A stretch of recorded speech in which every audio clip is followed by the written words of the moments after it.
ꯊꯥꯗꯣꯛ ꯀꯟꯚꯦꯟꯁꯟ 2024ꯒꯤ ꯅꯍꯥꯟꯒꯤ ꯇꯥꯡ 1-2ꯗ ꯐꯝꯕꯁꯦ ꯃꯁꯤꯗ ꯆꯤꯌꯔꯃꯦꯟ ꯅꯦꯈꯣꯂꯥꯜ ꯍꯥꯎꯀꯤꯞꯅꯦ ꯁꯦꯀ꯭ꯔꯦꯇꯔꯤ ꯃꯥꯡꯃꯤꯂꯥꯟ ꯁꯤꯠꯂꯣ ꯃꯣꯏꯅꯤꯅ ꯊꯣꯛꯄ ꯆꯦꯅꯤꯗꯅ ꯑꯩꯈꯣꯏꯅ ꯍꯧꯖꯤꯛ ꯈꯟꯅꯔꯤꯁꯦꯀꯣ NRC ꯆꯠꯅꯍꯟꯕ ꯑꯅꯤꯁꯨꯕꯗ ꯋꯥꯔ ꯑꯣꯟ ꯗ꯭ꯔꯒꯁꯤ ꯁꯄꯣꯔꯠ ꯇꯧꯕꯒꯤ ꯄꯣꯠꯁꯦ ꯑꯗꯣ ꯍꯧꯖꯤꯛ ꯍꯥꯏꯕꯤꯈꯤꯕ ꯑꯗꯨꯃꯥꯏꯅ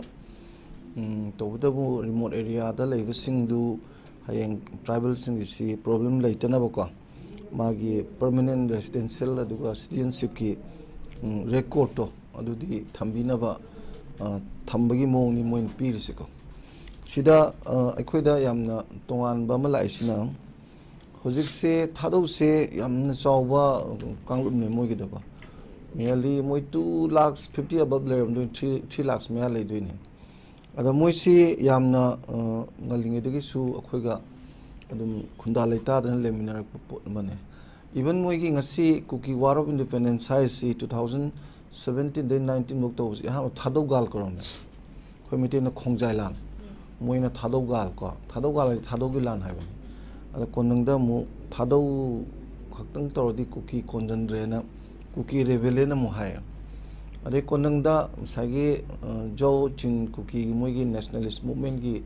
ꯃꯑꯣꯡ ꯑꯃ ꯑꯣꯏꯅ ꯂꯥꯛꯄꯁꯤꯗꯒꯤꯗꯤ ꯀꯨꯀꯤ ꯋꯥꯔ ꯑꯣꯐ ꯏꯟꯗꯤꯄꯦꯟꯗꯦꯟꯁ ꯀꯥꯏꯅ ꯑꯃꯨꯛ ꯂꯥꯛꯄꯅꯦꯕ ꯗꯦꯠ ꯃꯤꯟꯁ ꯊꯥꯗꯧꯁꯤ ꯌꯦꯜꯂꯣꯉꯩꯗꯒꯤ ꯑꯗꯨꯝ ꯏꯀꯣꯟꯗ ꯀꯣꯟꯅꯔꯕ ꯃꯅꯤꯄꯨꯔꯒꯤ ꯂꯩꯔꯤꯕ ꯑꯩꯈꯣꯏꯒꯤ ꯉꯁꯤꯒꯤ ꯃꯅꯤꯄꯨꯔꯁꯤ ꯄꯨꯔꯛꯅꯕ ꯍꯣꯠꯅꯕꯗ ꯕ꯭ꯔꯤꯇꯤꯁꯀꯤ ꯃꯈꯨꯠꯇꯒꯤ ꯀꯩꯗꯒꯤ ꯑꯗꯨꯝ ꯁꯥꯡꯅ ꯑꯩꯈꯣꯏꯒ ꯄꯨꯜꯂꯒ ꯂꯩꯔꯕ ꯁꯦꯟꯁ ꯑꯣꯐ ꯃꯥꯒꯤ ꯂꯤꯕꯤꯡ ꯇꯨꯒꯦꯗꯔꯀꯣ ꯑꯗꯨꯒ ꯁꯦꯟꯁ ꯑꯣꯐ ꯕꯤꯂꯣꯡꯒꯤꯡꯅꯦꯁ ꯂꯩꯕ ꯀꯥꯡꯂꯨꯞꯅꯤ ꯍꯣꯏ ꯃꯣꯏ ꯃꯔꯛꯇꯁꯨ ꯌꯥꯝꯅ ꯂꯩꯔꯤꯀꯣ ꯑꯩꯈꯣꯏꯒꯤ ꯍꯥꯎꯀꯤꯞꯇ ꯃꯁꯛ ꯅꯥꯏꯔꯕ ꯃꯌꯥꯝ ꯑꯃ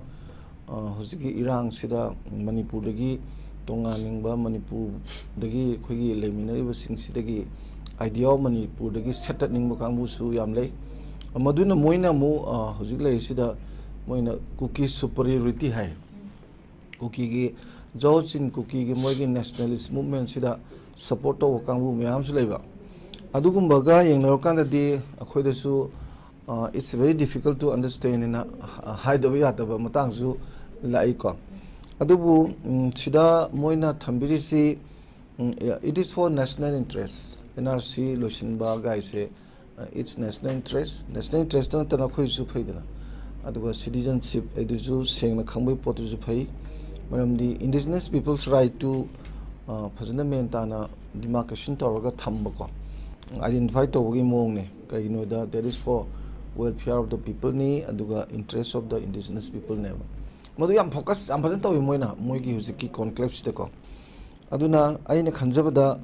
sumaina pirakpase sumaina pirakpasida masi to some extent akoida common aspiration ama laining leibagi yamna aham khongthang amane kainoida NRC tawdragadi kamaina illegal immigrants sing do khando uni natra aidi sigida yam lurisi hojik sigi akhoi detection tawba adagi detention tawba deportation tawbagi process da lahodradi 2025 tagi census horni natra census sai di sathigra poni masing thiba sibai wong thijen doini are loi thi doini lena ba se nan thi doini ba once thigra de mu adu manung da yaw di mu problem di leita di nate ko ala census kaktang tawra to oding phawa delimitation mu tawdore 2028 natra delimitation di population gi magi matungina khoi gi representatives yen thorkadoi ba government representative political representative say delimitation je adugi neba my constituency wise yen thokotok ba thorkadoi ba aduda masagi mi du mentana masing du thi dana khotana phajna tohudragadi yam chawba problem leiroi haninga lete maramdi keno da leiba amada khoina yam section da basi demographic imbalance yam section da uneba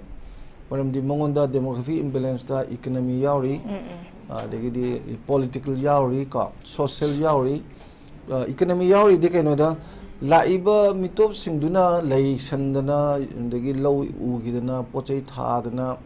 dei thabaingang tawdana tawragadi moina taliba paisa nungsadu lamdugi indigenous people na tangada do moi tanthokri doineba aduju masing yamna laga tanthokra demo farak ta doineba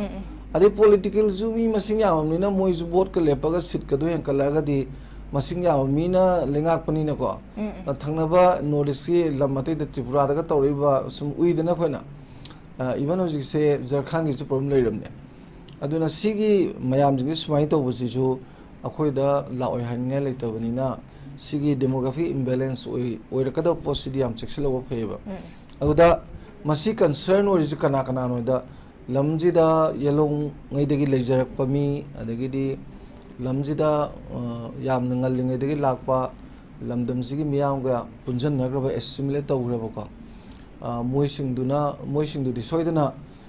सिगी फरकनबने से खंग यानिंगनेबको अदुगा अदु नतब कांगबुसिंगदु अदुदी यानिंगोय अदुदनी ngसाई खोगी Moina स्माइनगा थोलपजिदा कोन common aspiration लाकनबगी याम नुंगाइबा पोरम उबुम तौसे अदु येनबा लाकनी अदगिदी मोट बिनरकिनिको ngasi tang manga dengairi yengba tabani adubu thadou convention ji yamna phattabadi nate du thadou gi marakta su manipur da pasana leinaba manipur gi tungi yafanaba khanba luchingba degidi akhangai myam su le aduga manipur gi hojileba film jida thugaiba pamba kangbu thadou manung da su leitabadi nate ko adu loinabak tu majority na manipur gi interest da thabak tawlingba oirgadi मसिंग खरा यामजदबदुदा खोइनासु मोआ लौदब तायना अदु in course of time confrontation तौरसु मोइनासु माइ पाकने दि थाजद्रेबा मसिंग यामदबा अदगी हुजिलेबा तुंगी सांग्रबा हिस्ट्री सि अंडरस्टैंड तौदबा मतम मतम ngaktang खनबगी पोट ओइरगदी आइन खनजबदा थादोगी कन्वेंशन जे थोना फत्तब नते इट्स कमेंडेबल का आई फाइन लौजगी ओके अगदी होजी थादौसी हाइदी थादौ स्टूडेंट्स ऑर्गेनाइजेशन की लीडर नसु थादौसे कुकी नते हाबगी स्टेटमेंट फोदो किबगी दमक तमंगोन माइ मथक्ते अटैक चथरखिबा खोइ थेंगनारगे अदु इतारगदी थादौसे नमदना कुकी नि हाइदोरिब्रा नमदना कुकी सिना थादौ सिंसे नमथरगा मखोइगा पुन्नबा होनारब्रा हाइबो क्वेश्चन दनि हुजि लाइबिस ओजा कमानि यंगबे सिदा चन को खोइगी कुकी हाबसिमक्सु लेपोन्टे that is nomenclature given by British सायमना थोनबा मिंगनेबा आई अदु कुकी नते गान येने हजिसु खितंग बेरानेबा सायम ब्रिटिश ना थोनबा दे कनुसिंगना ब्रिटिशर्स इन थोनबा मिंगनी खोइ नागाजु निदनाबा nomenclature निबा अखोइ जु मणिपुरी ना थोनबिरम जो मपान गिनिदा अदा खोइगी याम नुंगाइजे मपान गी एक्सटर्नल फोर्सिंग ना थोनबा मिंगसिंगदु नंबो पोरगन अखोइन आइडेंटिटी सागलिसे we are fighting each other माइदे कनो दा खोइ आइडेंटिटी जे साइगी अतोपना थोनबा मितोमना थोनबा मिंगदु प्रोटेक्शन की दमकता अखोइना identity सागलिनेबा अदुगा तसिंगमदी colonial interpretation of land, colonial interpretation of hill, river, mountain, forest kinani khara अखोगी येलो मी की इंटरप्रिटेशन दि अखोगी कनो सिलम जी अखोइदा चिंग पाट तुरिन गजे अखोगी इमा इपा दोंना अखोइना याम सिग्निफिकेंट ओइरजाने अदुनाबु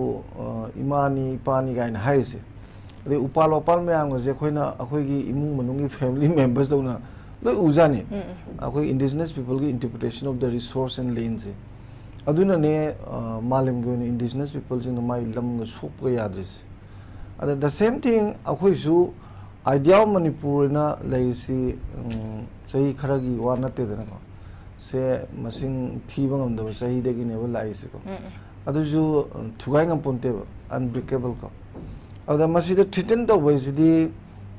अदुम खरदी प्रॉब्लम लेरनी हाइदी याम चावबा कॉन्फ्लिक्ट अदुम लेभम थेबा अदुदा होय मियोयबगी मागी खुनताबसिदी चन को माना अखोइना कराय तारे मी जेता मफम दे लेरमिबा एबोरिजिनल दु हेक्ता तौरगन नतबा इन कोर्स ऑफ टाइम माय मतम की मतुंगना लाख खोटपा अमा तौबदे दुम लेनी को अदुबु मदु मागी मतम याम सांग न कुइना लीना लेरपदुनेबा खोइना येलो मी गाइना खोइना मु कोंजनबा यारिसे को अदुगा यामना अथेंगबदा चंगपदुदी खोइना अदुदना इलीगल इमिग्रेंट्स काइबा अदगिदी डेमोग्राफी इम्बैलेंस ओरपगी प्रॉब्लम लेरकांदा खोइना एनआरसी तौबदा खोइना मागी डेडलाइन द पिरेसी हदि 2000 अदु ओगदमने अदा ओगदमने तौनरेसे को 61 ꯑꯣꯏꯒꯗꯕꯅꯤ ꯍꯥꯏꯔꯁꯨ ꯌꯥꯎꯔꯦ ꯁꯔꯀꯥꯔꯅ 71 ꯑꯩꯈꯣꯏꯅ 51 ꯍꯥꯏꯔꯦ ꯁꯔꯀꯥꯔꯅ 61 ꯍꯥꯏꯔꯦꯀꯣ ꯁꯨꯃꯥꯏꯅꯒ ꯂꯥꯛꯏꯁꯤ ꯃꯤꯇꯣꯞ ꯆꯪꯕꯩꯅꯦꯕ ꯏꯟ ꯁꯣꯔꯠꯀꯣ ꯑꯗꯨꯗ ꯆꯪꯉꯛꯏꯕ ꯃꯤꯇꯣꯞ ꯃꯌꯥꯝꯁꯤꯡꯁꯤ ꯃꯥꯒꯤ ꯄꯣꯂꯤꯇꯤꯀꯦꯜ ꯑꯦꯖꯦꯟꯗꯥꯗꯨꯒꯤ ꯃꯇꯨꯡ ꯏꯟꯅ ꯄꯨꯟꯅꯕ ꯍꯣꯠꯅꯔꯛꯀꯅꯤ punnaba honarakani adu punnaba honabada umbrella ama semba horakani ko aduga yamaroina ethnic nationalism gi wakhanji lakhadi ethnic nationalism da yaurus de kem nate akhoi mayam ji punna leibasi atopana disturb tawdana ba akhoi gi culture akhoi gi tradition de akhoi gi religion kari kari mayam ji da akai ba pirak tanaba akhoi je tongan leigadabane si katani moide side na kem lite adumaki posi moida taragadi asagi manipur go na labak thiba haiba tare akhoi gi hana lem all nation jida india da pulam tung da new nation gi imposition torok matam jida akhoi da jam problem leidina akhoi da jam problem lei ko problem lei bizida madugi problem me amdu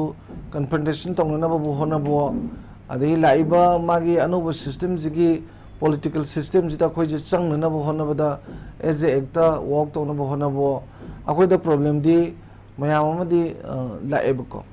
awda sigi jita khoi na sum yeng ba kan da asai gi leirami ba mayam jing jina magi amato ibagi se unity gi wakhan adagi di karai tare common interest leiba ade common political aspiration leiba adugum de problem na te sidi jat tongan da ba di dharma tongan da ba kaim na te ba if we have common political aspiration ko akhoi da common political aspiration ma common interest ma layer di sidi problem ni na te ba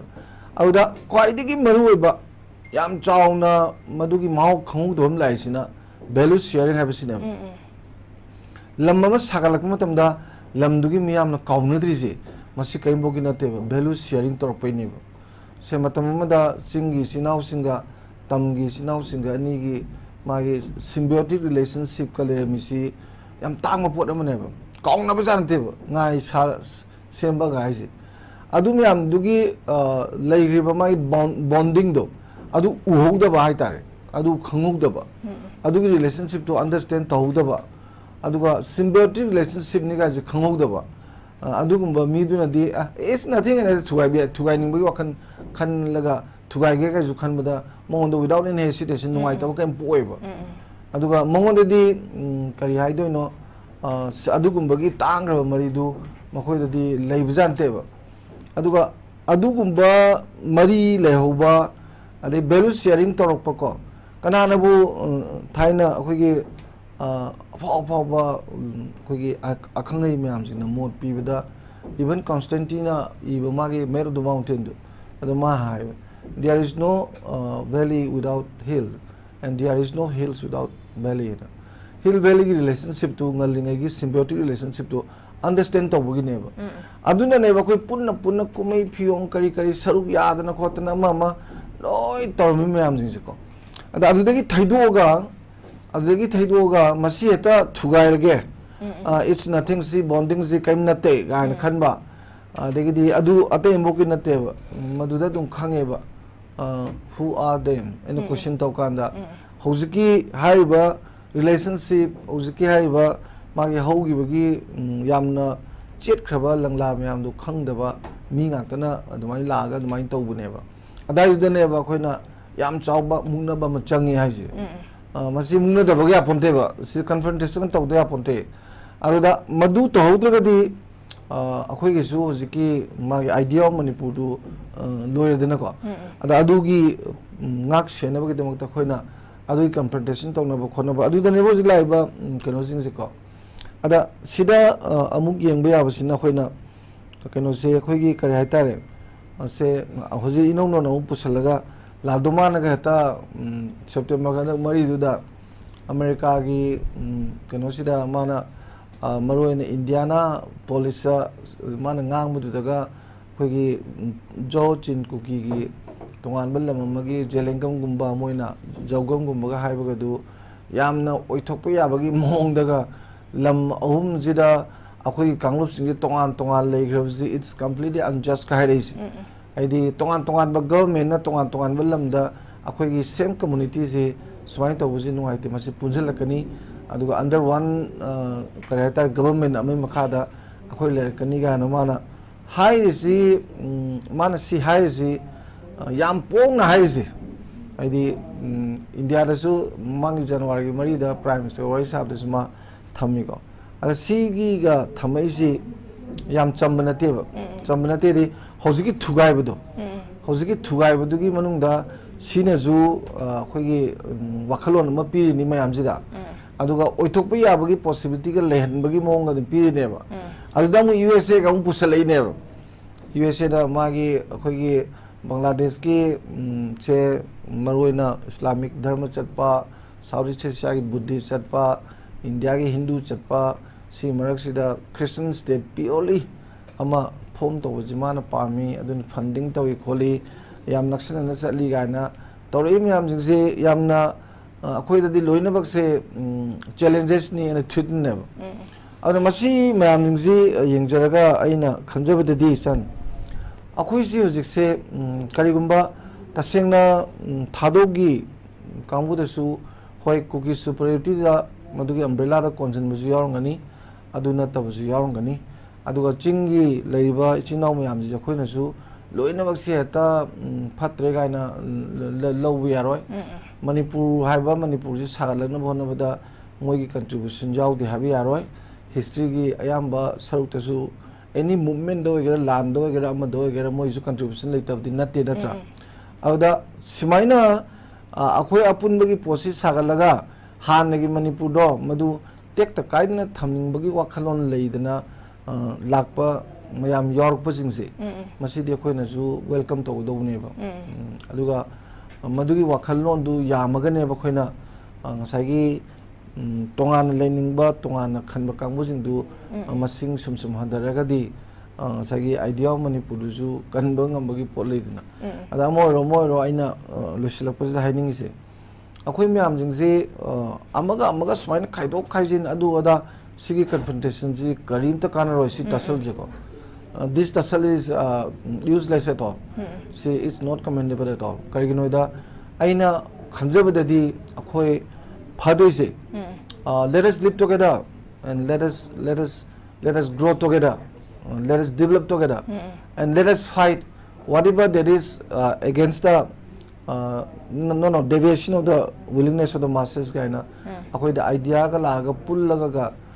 thenabagi wakhan ga laga di yes manipur gi future leine laune ba adugumbagi wakhal om du khara subscribe torpa the khara naksalak poraga di fatte habadi ade dana ko ada khoina ju madu toruna ba ju hona ga dawne ba ada khoina ju pa inte inthokpa gi mong du di nuai te dana German je kyamu nuai na de da wall kharim na Berlin wall na sepol thugai ra pulli ne ba ada khoi sepol ju lei bna te dana ko khoi di wakhan gi ko ki sepol ngak te ne ba ai bna dum thugai bi ab jane ba ma se khoi khara yamna positive boina yenguju sangbra na tamai thamje okay yam loshilak pagi question ama katang ai oza da na bridalak chek oza hojiki thoklei ba press statement se khoi gi hojik lei ba situation sida thengmal labra ha ba question ama sulai eduga